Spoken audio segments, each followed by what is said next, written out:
Guys, sabi ninyo, ang politika daghan og dula, daghan og game plan.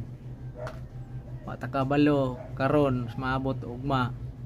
Kanang mga away-away sa Marcos ug Duterte, pakana lang na. Baga kinuha lang ang mga side sa mga supporters kabilaan para ma-determine kay kanang mga anti-Marcos ug anti-BBM, malamang mga dilawan yan. Mo nay ilang gitrace kung asa bagid mo pabor. Mata kabalo karon away-away na pagdating sa eleksyon sa karong sa tuig 2028. Managtandem na ulit pero dili na silang ako para sa kuha pangagpas ra man wa man kasiguruhan. Para sa kuha pagdating sa eleksyon sa 2028 dako kay ko pagtuo nga ang magtandem president ang magpresident si Sara Duterte, nya ang mag-vice si Amy Marcos. Kay kung pananglit baliktaraw nato ang sitwasyon, kung si Amy Marcos magpresidente, malabong manalo.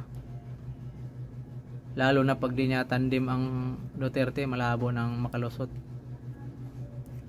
Maniwala pa ako kung si Sara ang maging presidente, kayang-kaya lumusot. Pero kung ang kukontra ang paparang sa kanya si Amy, malabo din manalo si Amy. Pero kung magtandem sila, sure ako lulusot silang dalawa. Para sa inyo si Tulpo, tatakbong presidente. Nako. Sa programa nga niya nagtatanong pa nga sa mga nangutana pa sa mga mga abogado kung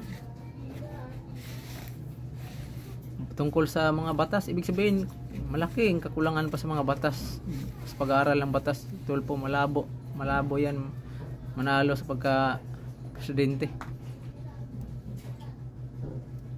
Wala tayong makitang pwedeng tatakbong presidente. Si Romualdez, ako ay na lang tamba pa kay gipatunayan sa imong 10 billion nga gitapya sa budget sa vice president.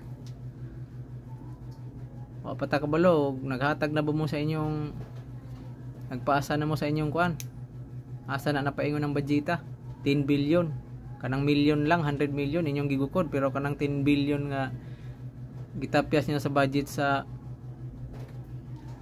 backlog o sa rehabilitation sa DepEd. Pagid na intawon makalkal ug asa na napunta ng 10 billion sa tinuod lang. Mura ginay lisod karong panahon na. Gagukod sa gagmay nga nawala pero ang dako gilimot-limutan ra.